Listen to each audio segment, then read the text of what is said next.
Isaac Singer, minu isa kohtusaalis.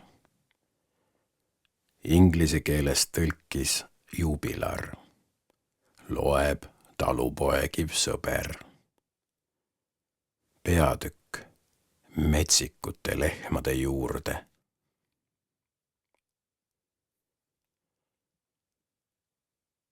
Mu sõber Porustoovid rääkis alati Varssavi taga asuvatest põldudest ja tühermaadest ning seal rohtu söövatest metsikutest lehmadest. Hakkasin nõudma, et ta mind sinna viiks. Ta viivitas nii kaua, kui suutis ja lükkas seda mitmesuguste ettekäänetega edasi. Aga lõpuks jõudis asi ikkagi punkti, kus ta pidi oma lubadused täitma, muidu oleks meie sõprus lõppenud. Ühel suvisel reedel ärkasin ma väga vara, nii vara, et taevas veel kiirgas päikesetõusust. Mõtlesin ema jaoks välja mingi ettekäände, panin paar viilu leiba ja natukene võid paberkotti. Võtsin peidupaigast välja ühe kopka, mille olin oma nappidest taskurahadest kuidagi viisi suutnud kõrvale panna ja läksin Porustoovidele vastu. Ma polnud kunagi hommikul nii vara üleval olnud ja kõik paistis jahedam, värskem ja kuidagi muinasjutulise maastiku moodi. Siin-seal oli mõni kivi niiske ja Porustoovid ütles, et see on kaste pärast. See tähendab siis, et isegi Krohmalna tänaval on kastet. Olin arvanud, et kastet sajab ainult Iisraelimaal või selles piiblilõigus pange tähele taevat, kus on kirjutatud minu kõne nõrgugu kastena. Mitte ainult tänav, vaid ka inimesed nägid värskemad välja. Ma avastasin, et vara hommikul tulid meie tänavale mitmesugused talupoegade vankarid. Ümbritsevate külade poolakad tõid köögivilju, kanu, hanesid, parte ja värskelt munetud kanamune, mitte neid lubjakivimune, mida sai osta Zelta poest. Merovski platsil turuhallide taga asus puuviljade hulgimüügiturg. Siia toodi Varssavi ümbruskonna viljapuuaedade koguküllus. Õunad, pirnid, kirsid, hapud kirsid, karusmarjad, sõstrad. Siin kaubeldi ka kummaliste puu- ja köögiviljadega, mida enamik juudi lapsi polnud kunagi maitsnud ja pidas keelatuks. Tomatid, lillkapsad ja rohelised paprikad. Turuhallidest sai osta granaatõunu ja banaane. Neid ostsid ainult suursugused daamid, kelle ostukorve kandsid teenijatüdrukud. Porustoovid ja mina kõndisime kiiresti. Jalutades rääkis ta palju kummalisi lugusid. Tema isa, ütles ta, oli jalgsi Varssavist Skjernevitšesse läinud ja kohanud teel metsikut meest. Olin selle metsiku mehe välimuse suhtes väga uudishimulik ja Porustoovid andis mulle üksikasjaliku kirjelduse.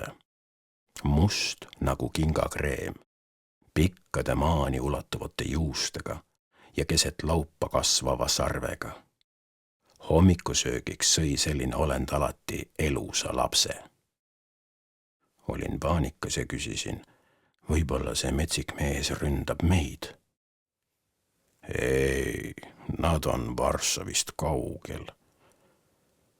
Olin juba suur poiss ja poleks tohtinud nii kergeusklik olla.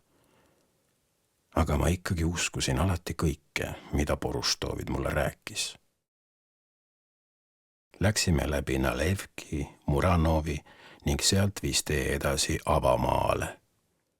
Nägin avaraid rohu ja igasuguste lilledega kaetud aasasid ning mingit sorti mägesid, mille olemasolust ma polnud kunagi varem teadnud. tipus olid nad tõepoolest nagu mäed, aga all oli neil telliskivipunased müürid väikeste süvistatud akendega, mis olid kaetud raudvõredega. Mis see on? Küsisin. Kindlus. Mind valdas hirmutunne. Olin kindlusest kuulnud. Siia olid vangistatud need, kes olid üritanud tsaari kukutada.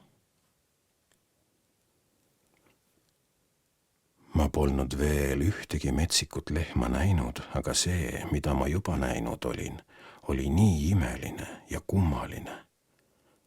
Taevas polnud siin selline kitsas riba nagu Krohmalna tänaval, vaid avar ja laiali laotuv nagu ookean ja laskus maapinnale nagu mingi üleloomulik kaardin.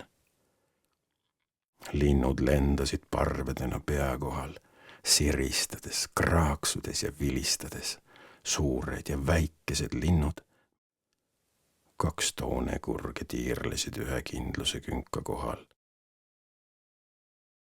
Rohu kohal lendasid igas värvitoonis liblikad. Valged, kollased, pruunid, kõiksuguste täppide ja mustritega.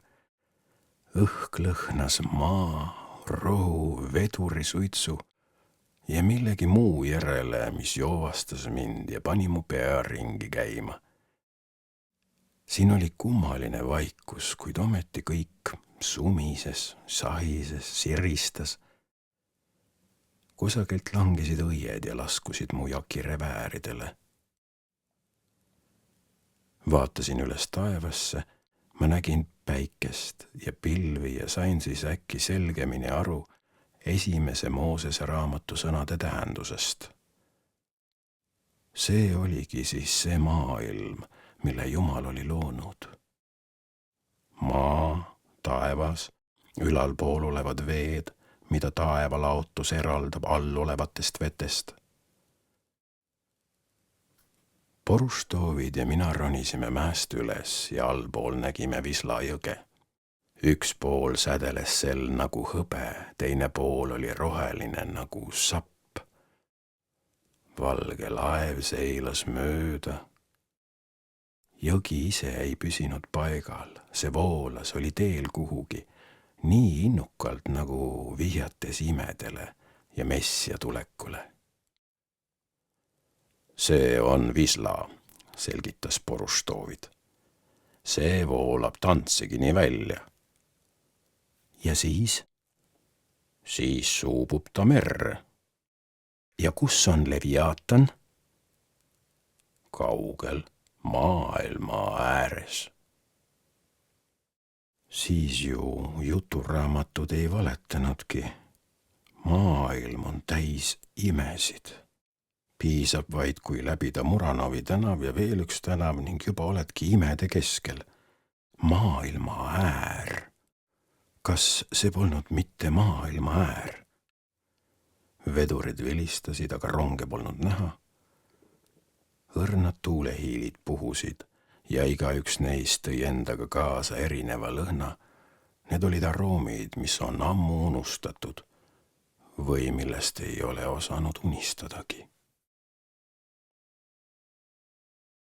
Kusagilt tuli mesilane, istus lillele, nuusutas seda, sumises ja lendas siis järgmise lille juurde. Porustoovid ütles, ta tahab mett korjata. Kas ta hammustab ka? Jaa, tal on eriline mürk. Tema, Porustoovid, teab kõike. Kui ma oleksin üksi, ei leiaks ma teed koju. Olin juba unustanud isegi suuna Varssavi poole, aga tema tunneb ennast siin sama koduselt nagu oma sisehoovis. Äkki hakkab ta jooksma. Ta teeskleb, et jookseb minu eest ära, viskab end maha ja peidab end kõrge rohu sisse. Porustoovid on läinud. Ma olen maailmas üksi, kadunud prints, nagu muinasjuttudes. Porustoovid, hakkasin hüüdma. Porustoovid! Hüüan, aga mu hääl kajab kuskilt vastu. Siin on kaja nagu sünagoogis, aga see kostub tagasi väga kaugelt ja hääl on siis teistmoodi ning hirmutav. Poruštoviid! Poruštoviid! Ma tean, et ta teeb minuga ainult nalja. Ta tahab mind hirmutada. Aga kuigi ma tean seda, ma kardan. Mu hääl murdub nuuksatustest. Poruštoviid! Ta ilmub uuesti, mustad silmad naeravad nagu mustlasel ja ta hakkab ringiratast jooksma nagu noor varss. Tema kuuesabad lendavad. Tema palvevest lehvib tuules. Ka temast on saanud metsik olend looduse rüpes. Tule, lähme Visla äärde. Teerada viib allamäge ja me ei suuda kõndida, me jookseme. Meie jalad justkui jooksevad iseenesest. Pidin neid tagasi hoidma, et nad veelgi kiiremini ei jookseks ja otse vette ei hüppaks. Aga vesi on kaugemal, kui ma olin arvanud. Joostes muutub jõgi laiemaks, nagu ookean. Jõuame kivikeste ja niiskeliiva hunnikute juurde, mis on pikad ja joontega kaetud nagu hiiglaslikud koogid, mille on teinud liival mängivad lapsed. Poruštovid võtab saapad jalast, käärib püksisääred üles ja kahlab pahkluudeni vette. Ai, külm on. Ta käsib mul saapad jalast võtta. Aga mul on piinlik. Paljajalu kõndimine pole minu loomuses. Ainult lärmakad ja mittejuutidest poisid käivad paljajalu. Kas siin on kalu? Jaa, palju kalu. Kas nad hammustavad? Vahel. Mida sa teed, kui kala sind hammustab? Ma haaran tal sabast kinni. Minuga võrreldes on Poruštovid maapoiss, talupoeg. Istun kivile ja kõik mu sees voolab ja vuliseb nagu Visla veed. Mu meel kõigub lainete liikumisega kaasa ja mulle tundub, et mitte ainult Visla, vaid kõik minu ümber. Mäed, taevas, mina ise. Kõigub, voolab kaugusse, Danzigi poole. Poruštovid näitab teisele kaldale ja ütleb, seal on Praga mets. See tähendab, et minu lähedal on tõeline mets, täis metsloomi ja röövleid.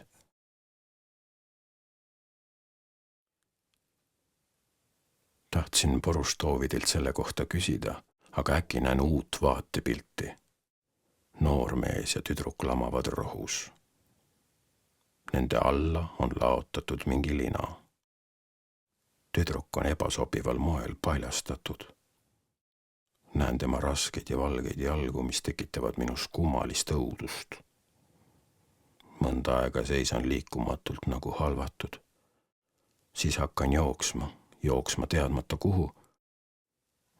Miski mu seest tahab karjuda. Mu kurk pitsitab. Poruštovid jookseb mulle järele ja hüüab mind. Mõne aja pärast seisan ma liikumatult. Poruštovid jõuab mulle järele, hingeldades, tema mustad silmad säravad ning on mingisugust paganlikku naudingut täis. Tobuke, miks sa ära jooksid? Tunnen piinlikkust tema ja iseenda ees. Olin näinud midagi, mida hassiidi poisile ei sobi näha.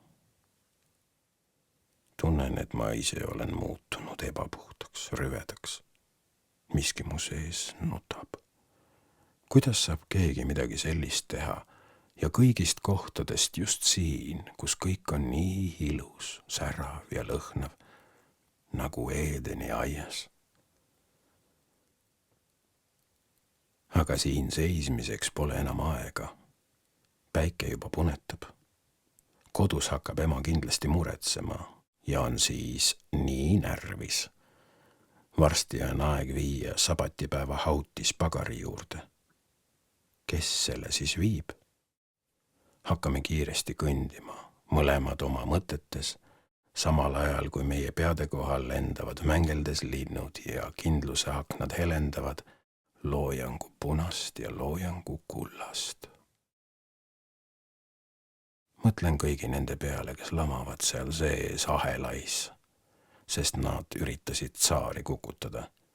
Näen justkui nende silmi ja äkki täitub kõik hingamispäeva õhtu kurbuse ja kõhedusega.